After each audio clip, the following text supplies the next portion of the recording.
Yeah. Fellow traders, 'tis I, TheRumpledOne, coming to you on Monday, February the 9th, the year's 2026. Let's talk trading, weekly open and gap with Walmal. These videos are for educational purposes only. Your results may differ from mine and different from Walmal's. As always, we implore you to have your risk management in place. That way you don't lose more than you're willing to lose while you are trading. So we'll dive right into the weekly chart, and the dashboard tells us that all the open gaps have filled. Right now we're 67 pips above the weekly open, 13 off the high and 73 off the low.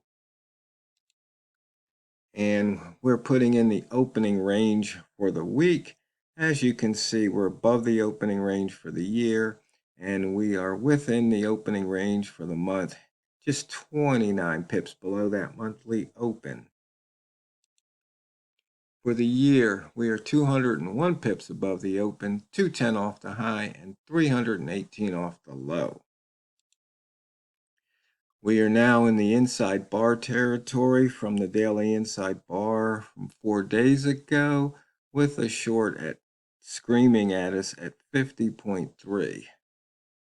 We're above the inside bar from the weekly inside bar from 6 weeks ago, and we're way above the last monthly inside bar from 25 months ago. In fact, we are 899 pips above that inside bar high. Range, lots of pairs over 100 pips, but not the pound. We're sitting at 84. Looks like the big winner is the beast, the pound yen at 232, followed by the dollar yen at 214. And the buy zone, we were in and out of the buy zone, crisscrossed that weekly open a couple of times, but we are well above that right now. We are in the red rat zone, plenty of range. Let's see, smart rat shorts at 36.57, and with the regular rat, or you like to call it Walmal. What was it? Rat two? What was that? Rat Tui. Well, that was the new rat though, right? It was Rat Tui, yeah. 2.0. Yeah. Yep. And let's see, on the pivots, we got the Bambino Flex indicator saying to go long. Price trading plan near the pivot said to go long, and I don't think we touched the pivot. We got close to it though. Looks like we busted through the weekly pivot and the monthly pivot so far. Yeah, we missed the day's pivot by 6 pips, and we took out that weekly pivot, and we've taken out the monthly pivot. And in and out of that upper wick zone, Walmal. Remember when I called, what was it, 24? I didn't realize at the time the upper wick zone was at 36.23. And once again, price doesn't like staying within that wick zone right now. 78% of the time over the last 60 days, it closed outside of a wick zone. And weekly range right now is at 84 pips, same as daily. And we have not broken out of the previous week's high or low. So moving into the trading charts, Walmal, you've had a good day so far. Yeah, it's been a good day. I can't complain. Don't have any losses. That's always a positive thing. And I've been lucky enough that my predictions, my biases, have been in line with what the market wanted to do, and, which is good. Because, and the funny thing is that, you know, I've had 3 batches of trades, and all 3 of them were longs, and it kind of makes sense if you look at the chart. It's going up for the day. Let's not go and try to go against a freight train. Yeah, and it looks like we've got some decent M30 ranges for the past 11 bars here. Nothing under 10. We got a bunch over 20, and it looks like we've got a couple over 30. So there were some pips to be scooped up. Yep. I know, guess we should we tell the traders we're kicking ourselves because we got out of trades in the launch pad? yeah, yeah, sure. But it happens, you know, it's the type of thing where I think I said to it, admitted to it at the time to you. It's like I got out of the trade because I was emotionally driven out of the trade. I had picked up a bunch of pips, but it was the type of thing where clearly there was some reasons to get out because, you know, the type of thing support turns into resistance, right? And that was certainly on the chart. And price was starting to go and wiggle around a little bit, but I was still way above the EMA 5 for the on the 5 minute chart. I was certainly above the 1 minute, and it's the type of thing where this is a place where maybe it would be a good idea just to go and take half your trades off the table and put some profit, you know, in your bank account, and then let the rest of it run. Just don't let it go against you. You know, probably would have been a nice thing to go and do. That would be a nice implementation of that strategy. And but I didn't. And hey, that's what happens sometimes. It sure does. So, where it goes from here, you know, I don't have a crystal ball on it. I still, you know, I called out last week who wants to get to 3,800, you know, or the week before. I still believe that. I think long term, that's where we're headed. Just you know, it, how long it takes to get there. Yeah, I'm looking back at the rat zone. So 57 is the short trigger or a place to enter. Anything that or above it, we'll just have to wait and see what happens. But I'm done trading for the day. I've put what I want to put into the bank, and I've got other things in life I got to deal with. And, you know, I think that's a good thing to go in as a takeaway. If you make your pips and you got things you got to do, take your pips and run. Yeah.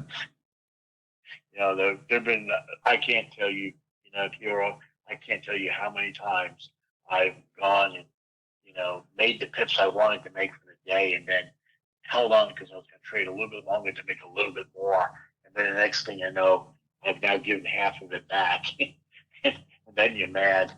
Yeah, that happens. That's for sure.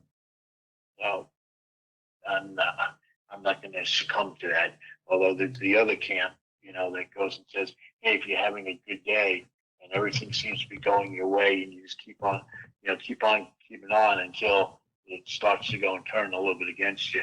Then you got to be disciplined enough to say, hey, it's starting to turn against me. Get out and just, you know, be happy with what you got. Don't try to make up the small loss that you made. Meanwhile, you had a great day and it's now starting to get a little starting to turn on you for whatever reason. Market's changing. You're not thinking as clearly because you're tired. Whatever it may be. Well, don't be so proud that hey, I got to make back.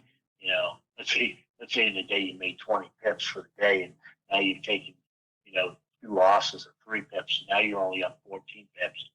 Be happy with your 14 pips. You know, it's a hard lesson because especially if you've got a competitive nature, you know, it's the type of thing where I want my 6 pips back. Yeah, that's for Yeah, sure. and I know that you got a similar personality to me, you know, Tiro, and I know that I can't tell you how many times I've burned myself where I had a great day of 20 pips, and next thing you know, I'm walking away with 0 pips for the day. Yeah, but that And hasn't I, happened in a long time, Walmal. well, it hasn't, but the thing is, that's because I finally got smart enough, you know, to go and say, hey, you got a rule against doing this. Why are you breaking that rule? But in any case, And see, we're putting in a new 3 ball here on M1. Got a higher low trigger at 58.3.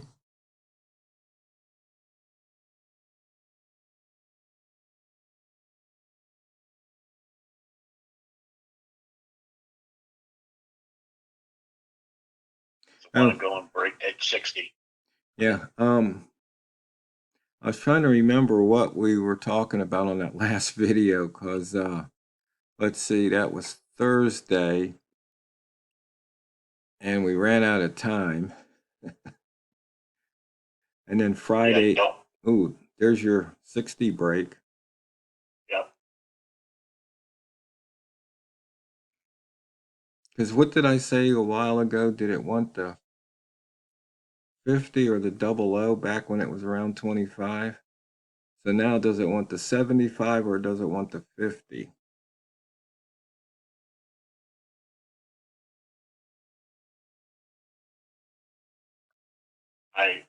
You know me. I don't like trading in this area. I don't know. It's something hypnotic against me when it's right in the 60 area. I don't know why. It was your 65 that you didn't like, I remember. So was that Yeah, a just let's see, was that a blow off top? nope. It's going back up there again, but maybe a blow off top on a 5 minute chart. Well, let's just see if it cracks 64 or not.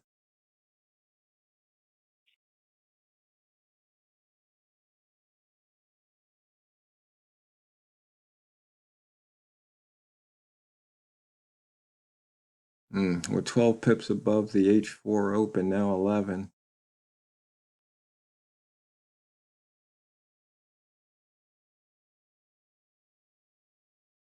Out of curiosity,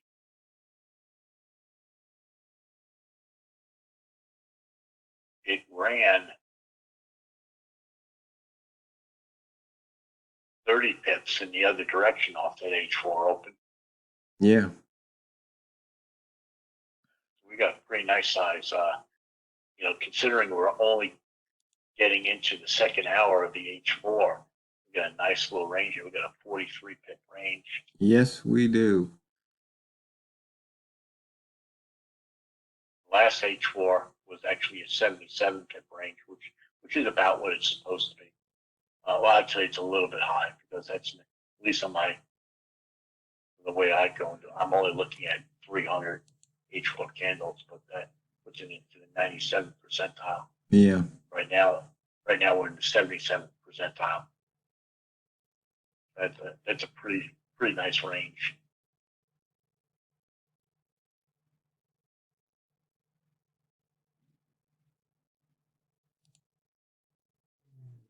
I was looking here. I guess I don't have that indicator, that multimeter. I was trying to see how many higher highs we've been having in a row.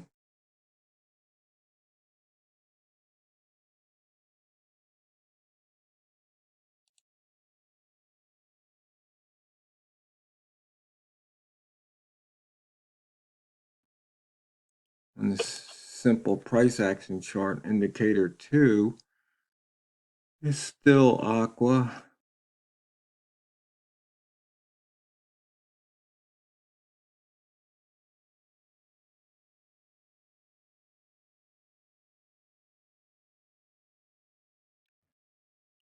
Okay, we're 5.9 pips. Well, we were. Now we're 6.9 pips off the daily high.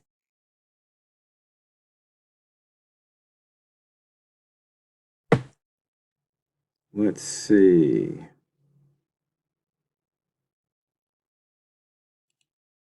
We go back to the rat zone. We're now 57's the trigger. Well, there we go. And you know what? Go ahead. I was just going to say we just broke the 65. Yes, we did. And we're almost out of time. So, fellow traders, hope everybody had a fun and safe weekend. Hope you enjoyed the Super Bowl. Go Sea Chickens. And when you come back to trading, always remember and never forget, it's not what you trade, it's how you trade it. So go out there and drain the banks. This is the Rumpled One, over and out.